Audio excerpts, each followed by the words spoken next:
Coming down on the west side. There's a valley. Through a lot of big leaf, big tooth aspen. A lot of trees without leaves.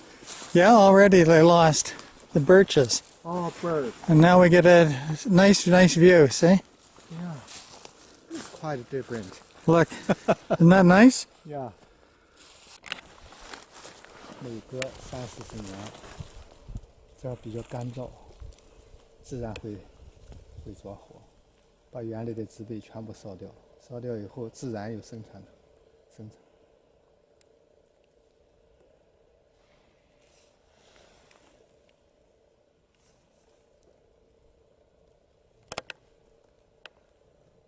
哇！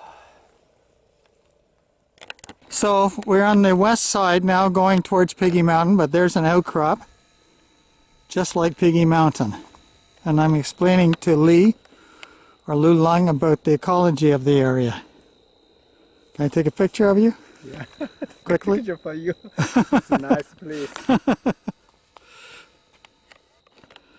I've explained to him how this is a dryland ecosystem even though it's a moist area. And those gray trees on top are all jack pines that burned in 2009. And that little outcrop is like where we're going. So here on the slope where there's a fair amount of soil and you have a lot of birches and big tooth aspen and huckleberry growing. The jack pine seeds come down here, but only the occasional one grows into a new tree where there's not much competition. Otherwise, you don't get a lot of jack pines. You only get those where there's not this intensive competition, which we'll look at later. So these trees here would be maximum 10 years old, and they're already producing cones. So we're coming up on the west side now.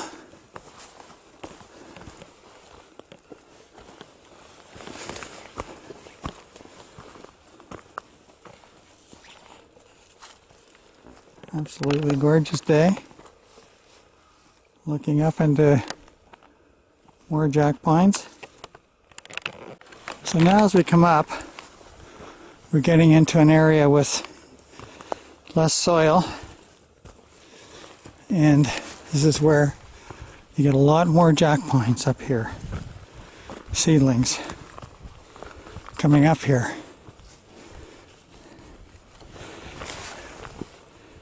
And that's actually golden heather down here, which is a rare species, post-fire species.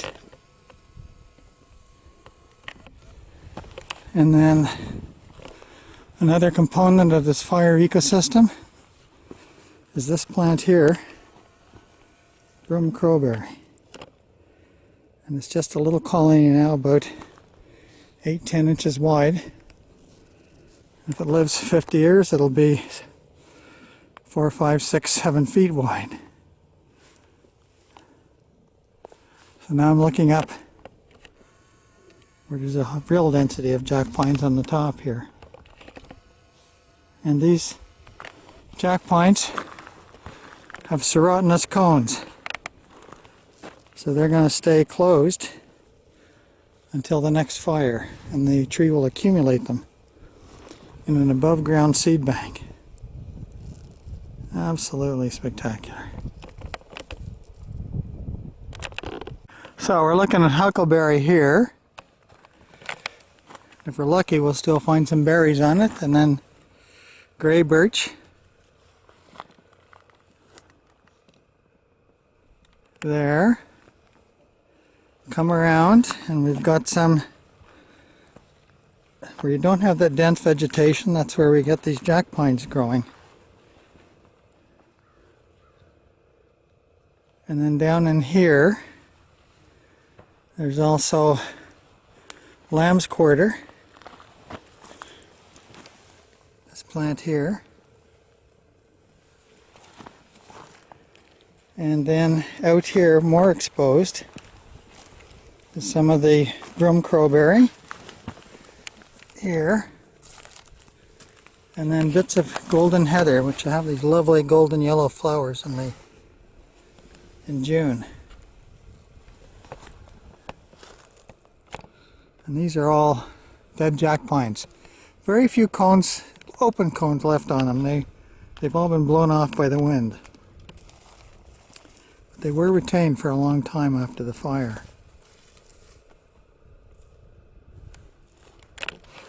So we're continuing on and up here. Again through some more dense vegetation with only the occasional jack pine. There's the concentration of them up there. Bracken fern. Withrod.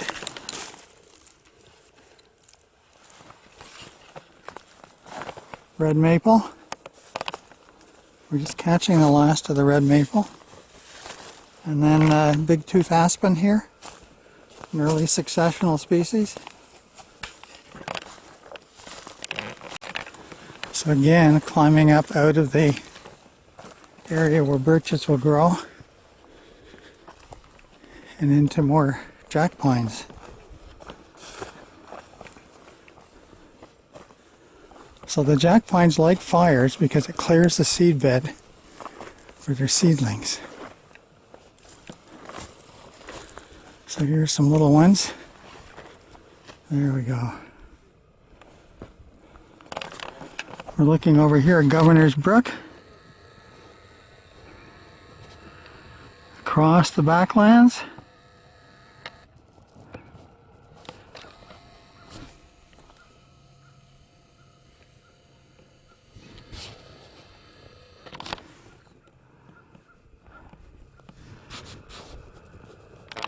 Just a view back again. That outcropping we just passed.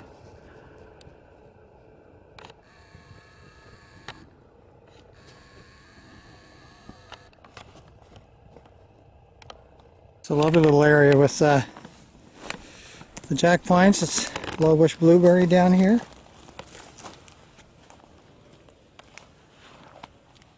The broom crowberry coming in.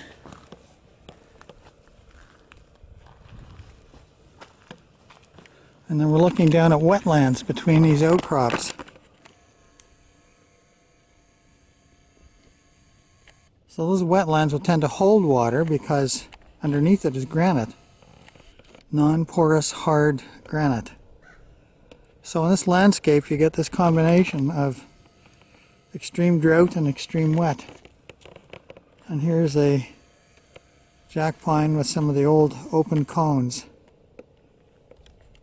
on it here.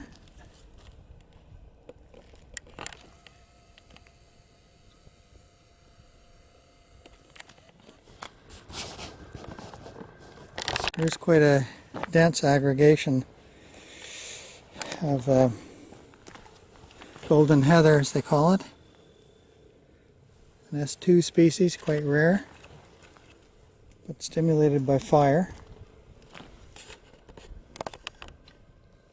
And we're looking ahead at Piggy Mountain with my friend Lee. And there's a jack pine stand. Classic kind of savanna-like setting with the red huckleberry.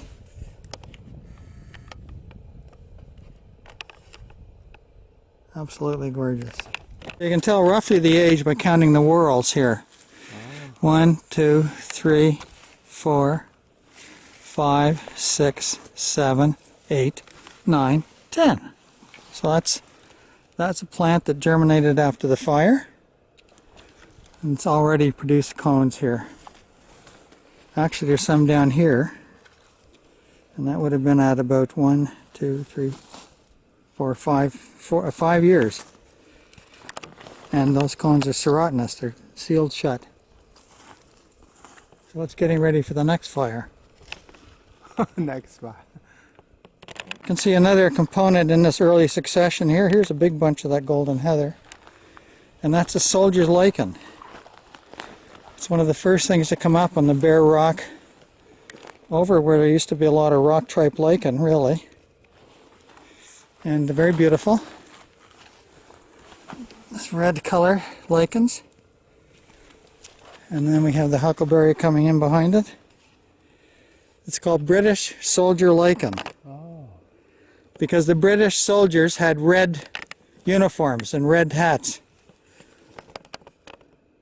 Across here, kind of to the northeast, you can see the nice red maples, the fall colors, black spruce with the characteristic tops, and we're looking through jack pines here.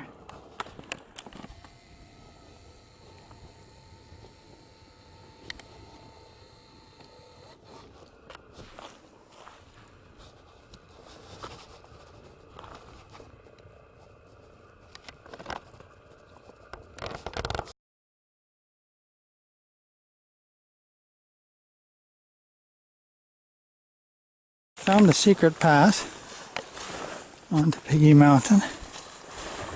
Come up into this grove of young jack pines and little patches of broom crowberry.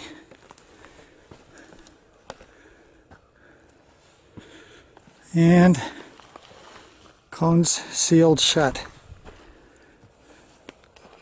Oh, there's one that's opened. So a few of them do open. Few of them open, but most of them are closed, which is indicative of a fire history, which we know.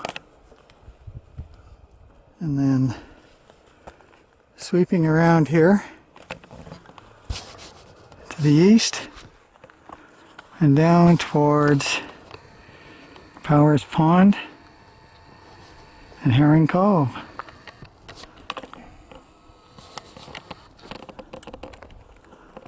So there's the Governor's Brook development, and there's these types of low density housing. Originally they were built in the midst of jack pines, and the fire of 2009, 12 of them burned. And when they rebuilt, they put extensive lawns and so on around them to protect the houses. So that's one reason that you really can't have low density in the backlands housing. It's not compatible with maintaining the natural ecosystem. But they're okay on the edges, and on the edges they should adopt fire smart practices. And these ones are right now.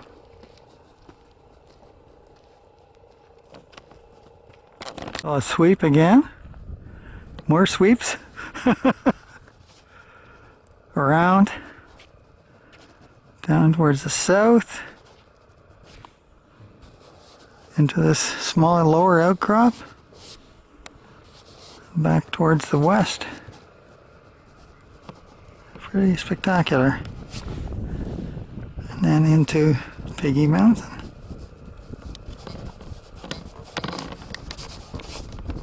So more of this spectacular scenery on the top of Piggy Mountain. My friend Lee is recording a lot of it.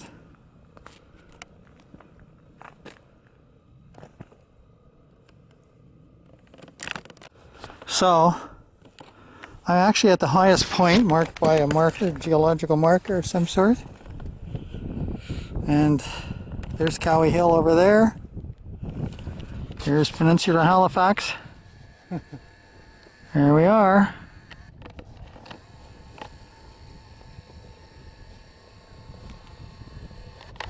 And then coming around here, the harbor with the cranes.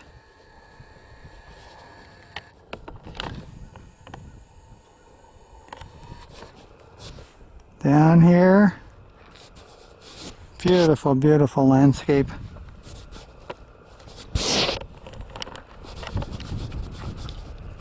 Down towards Powers Pond, Herring Cove, way down there. That's I think that's Shabocto Head out there. Must be. Shabocto Head, yeah, I think so. think that's about to hit. Yep, that's it. So, spectacular view here.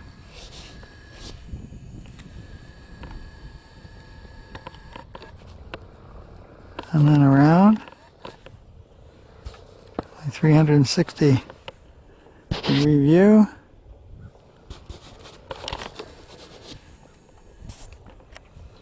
Can't remember where I started. Cowie Hill over here.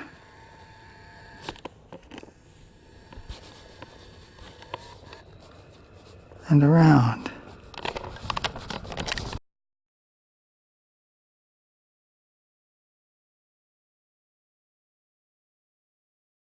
So I'm having a walk around up here, and right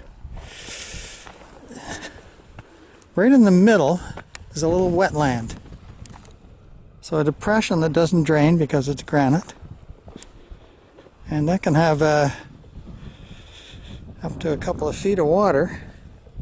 Well, there's some standing water right there. And it's full of cranberry.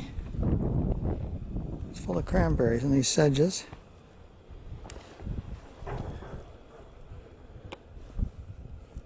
There's actually lots of little cranberries in there.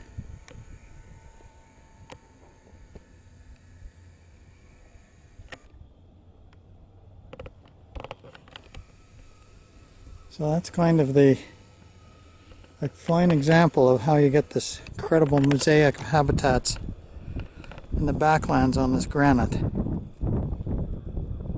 So we don't have a high species diversity, but we have high habitat diversity, which gives us a mixture of species that you don't find in a small area very often. It requires habitat diversity.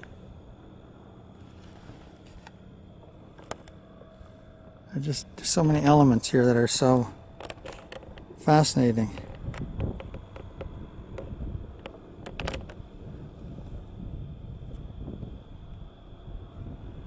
So 15 years ago, these were living jack pines. And here's the new generation. So here's the Governor's Brook across the way. And it's the other model of development in which they completely pulverized the barrens and put in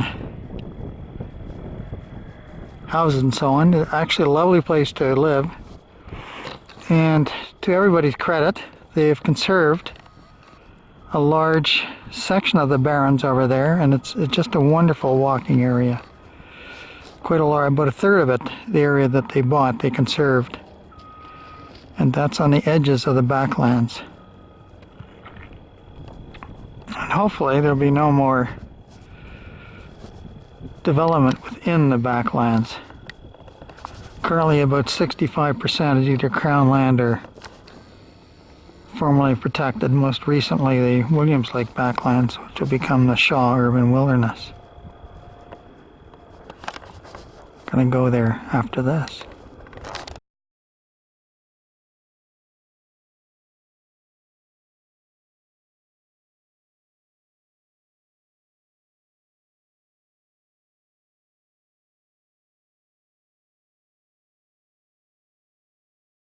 So now I'm going to show Lee the forest like it was before it burned. Because these trees are about the same age as the ones that burned. Oh, And they're all serotinous cones here. wow. Half burned. So this is what the forest is like. I mean, it's a little older now, but these trees are the same age as what burned in 2009. And what we see here is Jack Pine and Crowberry, and on the ground, we'll look on the other side where the more barrier is. We'll see Huckleberry. I meant to say the red is Huckleberry. We'll see Crowberry on the ground. And there's a little wetland in a depression here. So we wind around here and then down through a seasonal water course. Lots of mountain holly in it. That's the mountain holly. Hasn't changed color yet. And here's a bit of rhodora leaves, turning their pastel colors in the fall. And then this is mountain holly.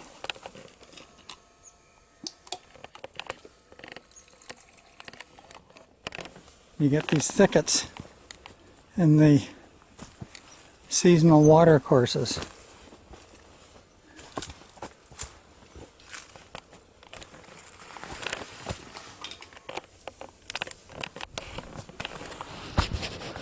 So here we're coming into the Jack Pine-Broom Crowberry Barrens.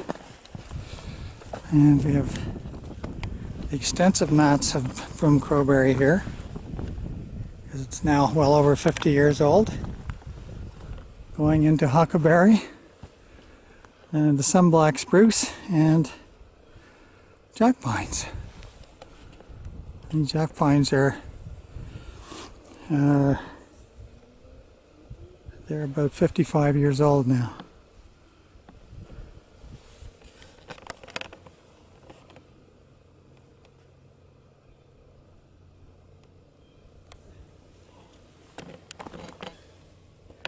A little bit of low bush blueberry thrown in there. We don't see much golden heather here because it's been excluded by the broom crowberry. Golden heather comes earlier in the succession.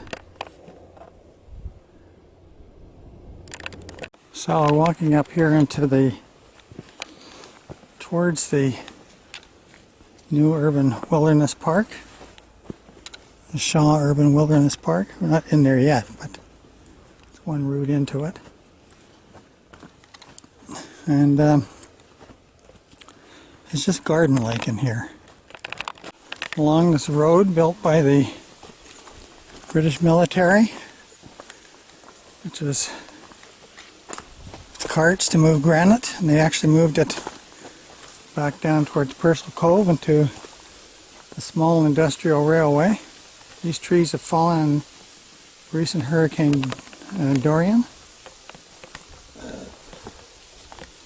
Seasonal water courses through here. So we're coming up by the old fake battery.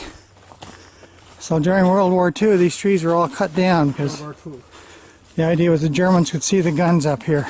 Germans could see the guns. But they were fake guns, apparently. It never had real guns. But anyway, right next to it is what Panayotis calatus. Anyway, he called the bonsai gardens through here, and that's where we're going.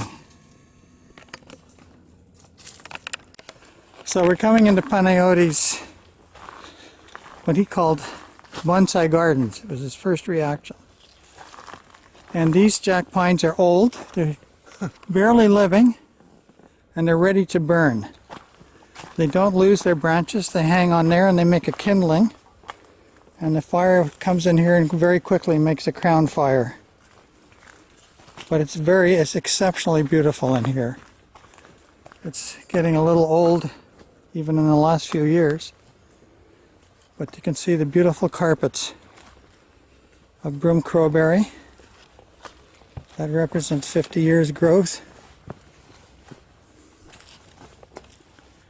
And then these jack pines, which have aged, because we're right at the southern limits of jack pine, and they don't live very long. And the beautiful huckleberry, red.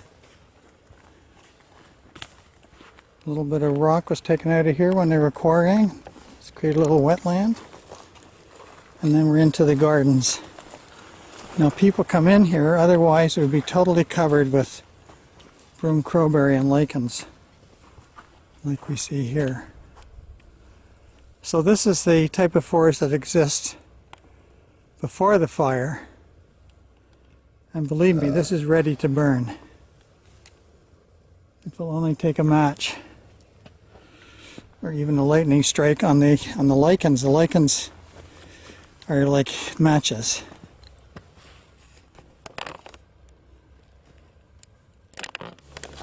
So we're walking along the cart road. Soon we'll be in the Shaw Urban Wilderness Park on this beautiful day. Okay, we're now officially entering the Shaw Urban Wilderness Park.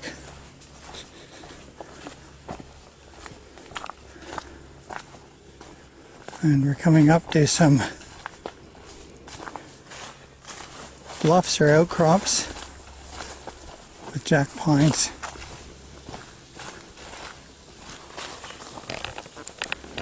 That's Hurricane 1. It blew down a jack pine here. Sorry, Hurricane Dorian, not Hurricane 1. And now we're coming into the savanna-like Jack Pine-Broom Crowberry Barrens overlooking Halifax.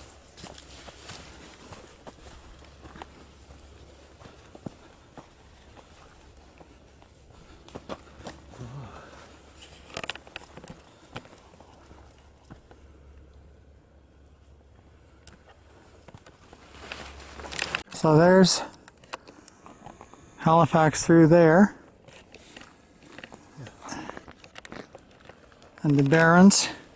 This is where a bit of rock was taken out, and there you go, Peninsula Halifax. This is why I call Halifax the wilderness city. Through the jack pines, across the forest, and into the city.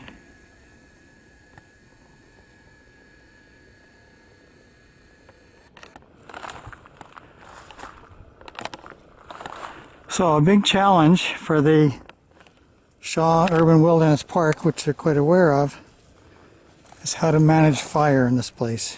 Because to keep this ecosystem, you need to allow a natural fire interval for the area.